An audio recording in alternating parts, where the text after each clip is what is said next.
나모 타사 바가와토 아라토 삼마 삼부타사 나모 타사 바가와토 아라토 삼마 삼부타사 나모 타사 바가와토 아라토 삼마 삼부타사. BBS 수요법회 함께하는 법부님들 행복하십시오. 저는 분황사 주지 부타빠라입니다. 경주에 가면 분황사가 있는데 저는 부처님이 성도한 부타가야에 있는 분황사 소임을 맡고 있습니다. 어른 스님들 말씀 따라서 인도에 가서 인도 스님들 교육을 시키고 있습니다. 한 30년이면 될 줄 알았더만은 한 300년 정도 해야 될 것 같아서 한 300년 하기로 했습니다. 오늘 귀한 법석에 저를 초대해서 그단에 수행한 거 법부님들하고 같이 나누어서 인류의 자유와 진보에 기여할 수 있는 이런 계기를 마련해 줘서 고맙습니다. 결론부터 말씀드리면 부처님은 수행을 하는 궁극적인 목적이 행복하게 사는 거였습니다. 최상의 행복을 한번 경험해보고 싶어. 이게 부처님이 수행을 하던 궁극적 목적이었습니다. 그런데 그 최상의 행복이라고 당신이 체험한 것 중에 도달을 했을 때가 언제였느냐 하면 수행이 최고 단계에 도달해서 아라한 도가에 들어서 상수매를 경험했을 때 그 즐거움이 너무 행복하더라는 거예요. 그래서 선언을 합니다. 이것보다 더 즐거움은 존재하지 않아. 이것이 최상의 즐거움이야. 이렇게 선언을 합니다. 아라한 도가를 성취하고 기억 이미지에 박혀있던 탐진치 삼독심의 뿌리를 모두 뽑아냈을 때 욕망이나 이기심들, 분노나 원망들, 편견이나 선입관과 같은 탐진치 삼독심, 부처님의 이걸 경전에서 마음 오염원이라고 했습니다. 이런 마음 오염원의 뿌리가 기억 정보에서 뽑혀져 나오니까 무거운 짐을 지고 있던 것을 내려놓는 것처럼 몸과 마음이 너무 가벼워지는 거예요. 그 상쾌하고 가벼운 느낌을 도가를 성취하고 상수매를 체험하고 난 다음 열반의 즐거움이다 이렇게 표현을 합니다. 그런데 이 열반의 즐거움이 최고의 행복감이야 이랬는데 이 최고의 행복감이라는 빨리어를 부처님이 사용하던 빨리어를 그대로 한문으로 번역을 하면 극락이 되는 거예요. 그러니까 우리가 극락정토라는 용어를 많이 쓰고 있죠. 그리고는 우리가 쓰는 극락정토라는 용어는 대부분 우리가 죽어서 아미타 부처님이 법문을 하는 서방정토를 극락정토라고 했는데 부처님이 극락이라는 용어를 썼을 때는 아라한 도가를 성취하고 탐진치 삼독심의 뿌리를 다 뽑아내고 나니 우리식으로 표현을 하면 전생업장까지 녹아내리더라는 거예요. 그러고 나니 그 무겁게 느껴지던 삶이 너무나 가볍고 상쾌해지더라는 거예요. 그때 느끼던 그 상쾌함이 최고의 행복감. 이걸 한문으로 그대로 번역을 하면 극락이 되는 거예요. 그래서 부처님은 무쟁분별경에서 이런 표현을 합니다. 많은 사람들은 오감을 통해서 오욕락을 즐기려고 하지만 오감을 통해서 즐기는 오욕락은 거칠고 추한 즐거움이야. 그것이 분명히 즐거움이기는 해. 그런데 탁한 즐거움이야. 그러나 수행을 해서 탐진치 삼독심의 뿌리를 뽑아내면 그때 느끼는 즐거움은 맑은 즐거움이야.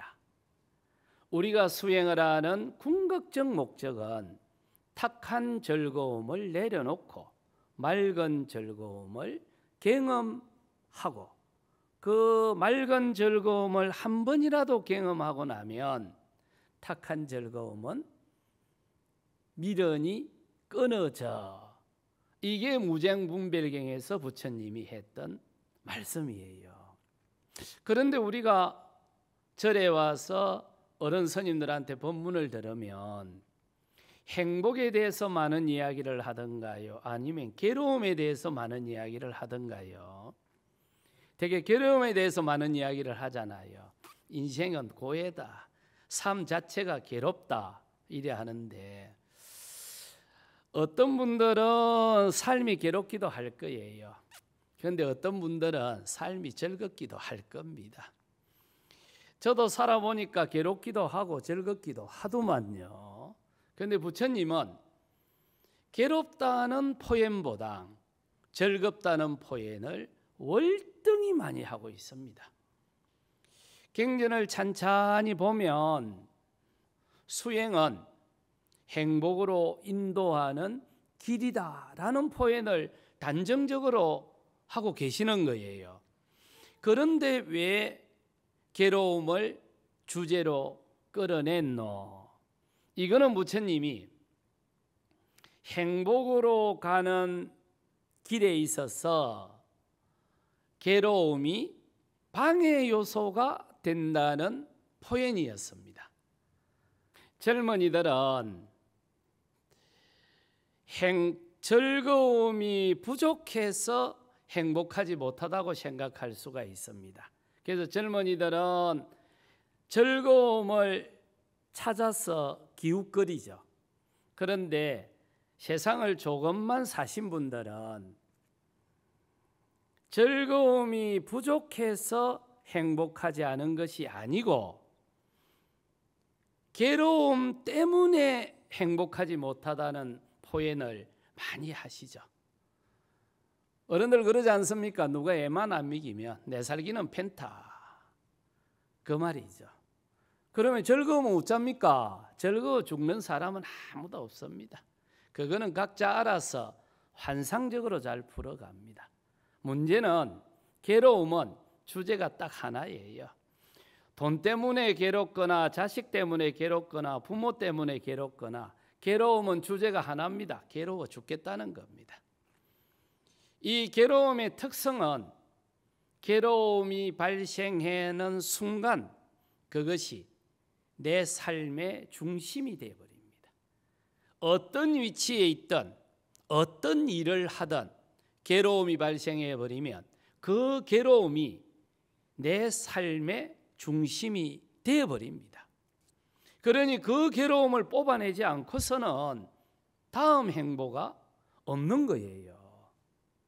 많은 일어나는 정치 지도자나 또는 경제계의 리더들이나 또는 시민운동을 하는 다양한 분들도 심지어 출가 수행을 하는 스님들도 그게 개인적이든 조직적이든 사회적이든 어떤 종류의 괴로움이라도 고민거리가 생기는 순간 그 고민거리는 자기 인생의 전체 무게하고 같은 무게를 지니는 거예요. 그러니 이 괴로움을 어떤 방식이든 처리를 하지 않고서는 다음 행보가 없다. 이게 부처님의 기본 생각이었습니다. 그러니까 부처님이 지향하는 지향점은 최상의 맑은 행복감이었는데 그 최상의 맑은 행복감, 극락으로 가기 위해서는 이 괴로움을 어떤 방식이든 처리를 해야 된다. 그런 의미에서 아마 부처님이 또는 어른 스님들이 괴로움을 중심 주제로 삼았던 것 같습니다. 그러다 보니 또 어떤 사람들이나 젊은이들은 그런 표현을 하죠. 불교는 괴로움을 주제로 즐겨 삼으니 불교는 좀 염세적이고 불교는 시대에 뒤떨어지고 젊은이들이 좋아하지 않는다라고 표현을 많이 합니다만 불교가 지향하는 궁극적 목표는 맑은 행복감이었습니다. 여러분들 시중에서 물건들 사서 쓰죠. 저도 어제도 보니까 서너 개 사서 썼더만요. 근데 이 물건을 현대 자본주의 사회는 자기가 필요해서 어떤 물건을 만들기보다는 시중에 판매하기 위해서 물건을 만들죠. 그리고 우리는 그렇게 만들어진 물건을 손쉽게 사서 쓰지 않습니까?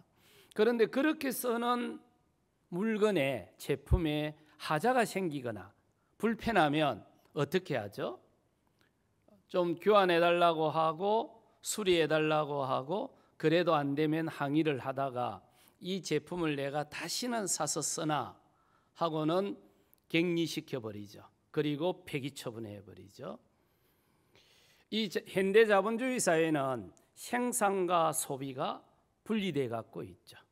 그래서 이 생산된 제품이 하자가 있거나 문제가 있으면 언제든지 소비자들이 격리 폐기 처분을 해버리죠. 이게 소비자의 권리이기도 하고 힘이기도 하지 않습니까?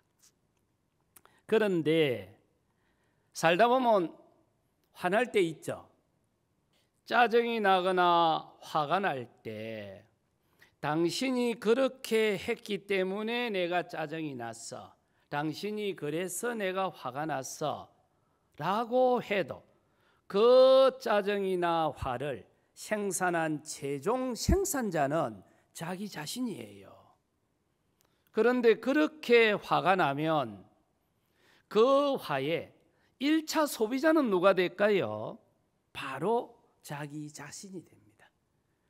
이 마음과 같은 특수한 현상은 생산과 소비가 일치하는 거예요. 그런데 더 본질적인 것은 분리가 안 된다는 거예요. 우리가 사용하고 있는 일반적인 제품들은 쓰다가 문제가 있으면 다른 걸로 교환을 하면 되잖아요. 그런데 분노나 욕망이나 원망 같은 것은 그 최종 생산자가 자기 자신이고 최초 소비자도 자기 자신인데 더 본질적인 거는 생산도 본인이 해놨고 소비도 본인이 하면서 분리도 안 되는 거예요. 더 힘드는 것은 이런 상황이 죽을 때까지 끊임없이 지속된다는 거예요. 우리는 살아간다라는 말은 다른 존재를 접촉하는 걸 의미하죠. 우리가 산다라는 말은 그냥 사는 거 아닙니다.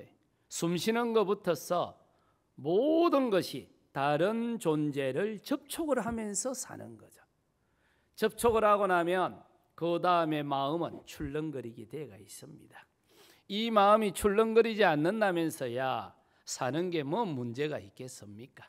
그러나 대부분의 사람들은 접촉 다음에 어떤 형태로든 마음은 출렁거리게 되어 있는데 그렇게 출렁거리는 마음 상태에 속박될 건지 자유로워질 건지가 문제인데 죽을 때까지 끊임없이 발생할 수밖에 없는 현상이라면 이거는 이제 관리를 해야 됩니다. 그런데 우리는 다양한 방법으로 마음 현상을 관리하죠. 어떤 도구를 선택하느냐에 따라서 삶의 질은 달라질 수가 있겠죠. 불편한 마음을 해소하기 위해서 술이나 담배와 같은 도구를 선택하는 사람도 있을 거고, 어떤 분들은 여행을 가시는 분들도 있을 텐데, 어떤 분들은 그런 상황을 유발시킨 상대방에게 전가시키는 분들도 있습니까? 간혹가다 제가 그렇습니다. 고함을 빽 질렀다가 혼이 나기도 합니다. 그러니 많은 사람들은 다양한 방식으로 분노나 불편함을 해소를 하는데, 그런데 만약에 수행이라는 도구를 선택을 해보시면 삶의 질이 얼마나 달라지고 맑아지겠습니까? 그게 부처님은 삶의 과정에서 직면하는 어려움을 해소하기 위해서 오감을 통해서 탁한 도구를 선택을 해서 관리하지 말고 수행이라는 맑은 도구를 사용해서 그 불편한 마음 상태를 관리해봐. 그러면 당신의 삶의 질이 달라질 거야. 어떤 도구를 사용하느냐에 따라서 삶의 질은 완전히 달라져. 우리는 수행을 한다라고 하지만 다른 의미에서는 수행을 소비하는 거겠죠. 우리는 수행을 합니다 하지만 다른 의미에서는 수행을 소비하는 거지 않습니까? 어떤 도구를 가지고 내 시간을, 내 삶을 소비하느냐에 따라서 질은 달라질 수 있죠. 부처님은 수행이라는 이 도구, 다른 표현으로는 수행이라는 콘텐츠를 기가 막히게 만들어서 세상에 던졌지 않습니까? 불교가 가장 잘하는 게 이 콘텐츠입니다. 불교는 콘텐츠 하나 제대로 만들어 놓으면 이 콘텐츠가 기본이 500년에서 1000년입니다. 부처님이 조직을 한 것도 아니죠. 달마 스님이 조직을 한 것도 아니죠. 육조 현흥 스님이 조직을 한 것도 아니죠. 보조 진울 스님이 조직을 한 것도 아니지 않습니까? 근시의 조계종을 창종했던 어른 스님들도 조직을 한 게 아니지 않습니까? 수행이라는 콘텐츠를 세상에 하나 딱 던졌을 뿐이죠. 그 부처님으로부터 역대 조사 스님들이 수행이라는 콘텐츠를 세상에 던졌고, 그 수행 콘텐츠를 사용하고 소비하는 사람들이 자발적으로 모여서 불교 성당과 교단을 만든 거잖아요. 부처님이 조직을 해서 제자를 모은 거 아니잖아요. 깨달음이라는 수행 콘텐츠를 세상에 던지자 수많은 세상 사람들이 그 수행이라는 콘텐츠를 자발적으로 소비하기 위해서 모여들어서 자발적으로 불교 교단을 만들었던 거죠. 오늘날은 많은 사람들이 부처님이 창안했던 수행이라는 콘텐츠를 일반인들이 손쉽게 사용할 수 있도록 맹상이라는 콘텐츠로 바꾸어서 또 세상에 던지니 얼마나 많은 세상 사람들이 맹상이라는 콘텐츠를 소비하면서 삶의 질이 높아집니까? 그래서 수행은 마음속으로 떠나는 여행이라고도 했고, 수행은 삶의 오아시스라고도 했지 않습니까? 그 짧은 순간 조금의 여유로움이 우리들의 삶을 훨씬 풍요롭게 가꾸어 가죠. 인류가 살아오면서 다양한 삶의 도구를 만들었지만 그 대부분의 도구는 욕망을 충족시키는 쪽으로 사용되거나 분노를 폭력으로 표출시키는 쪽으로 사용되거나 편견을 가지고 상대를 구분하거나 차별하는 쪽으로 대개 사용이 되지 않습니까? 내한테 힘이 있고 능력이 있고 의지가 있으면 당연히 내한테 유리한 쪽으로 법이나 제도를 만들지 않겠습니까? 그러고는 자신의 이익을 지키기 위해서 상대를 차별하고 분리시켜 버리겠죠.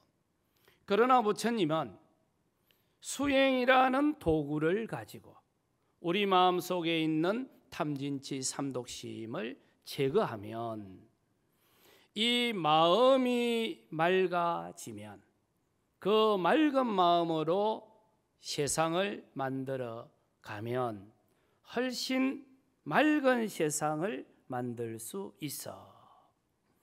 산다라바 경이라는 경이 있는데 그 당시 수행자들도 그랬던 것 같습니다. 불교가 만들어지기 전에 수행자들이 그 요가 수행자인지 힌두교 수행자인지는 정확하게 나오지 않는데 바라문이라고 했으니 아마 힌두교 수행자일 겁니다.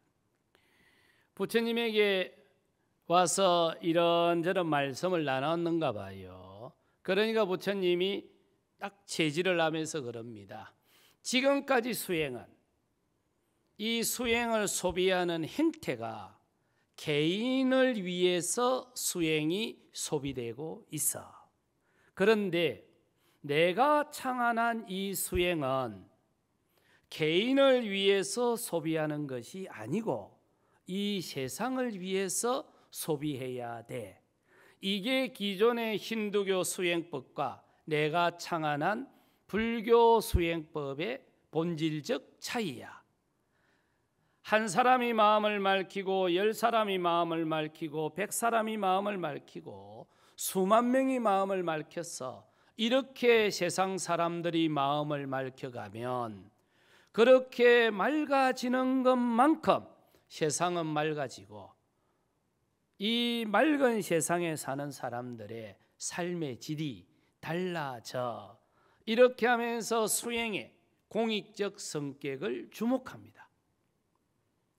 그런데 우리는 오늘날 수행을 소비할 적에 대개 개인적인 목적으로 수행을 많이 소비하죠. 그러나 수행 또한 사회적으로 만들어진 거지 않습니까? 저 자신을 봐도 지난 50년 출가해서 제 손으로 돈을 벌어서 생활해봤던 거는 군대에서 31개월 군인으로 근무했을 때 그것도 세금을 가지고 했겠죠. 동국대학에서 2년 동안 시간 강사했을 때 그런데 그것도 부처님 법을 다른 사람한테 전해주면서 해서 전체적으로 보면은 제 손으로 돈 번 게 한 번도 없는 거예요.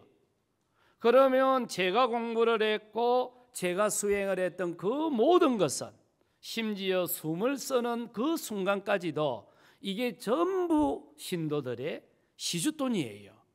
그러면 제가 성취한 모든 것은 제끼 아니다입니까? 제가 수행할 적에 밥해준 공양주도 공덕이 있는 거고 청소를 해준 분들도 공덕이 있는 거고 시주를 해준 분들도 공덕이 있는 거죠. 그러면 그렇게 해서 성취된 수행이라면 그 수행은 당연히 사회적으로 회양돼서 수행의 공익적 성격, 수행의 사회적 성격을 충실히 수행을 해야 되는 겁니다.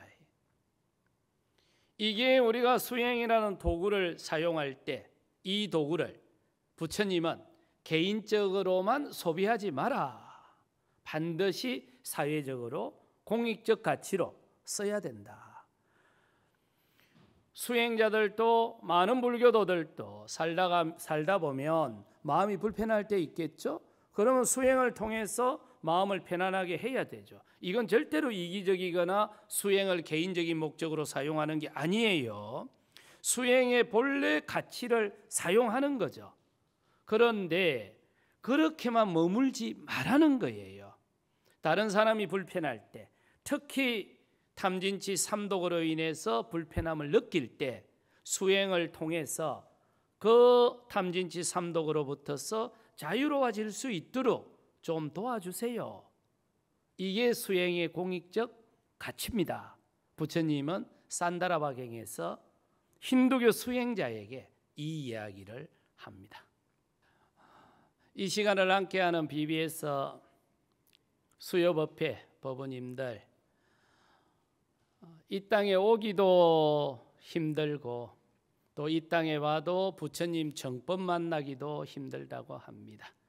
용케 이 땅에 와도 부처님이 이미 이 땅에 계시지 않습니다. 그러나 부처님의 법이 우리의 서성으로 남아 있습니다. 부처님 법 그리고 부처님 수행 끈 놓지 마시고 열심히 정진해서 아란토가 성취하시고 자유롭고 행복하게 사십시오. 행복하십시오.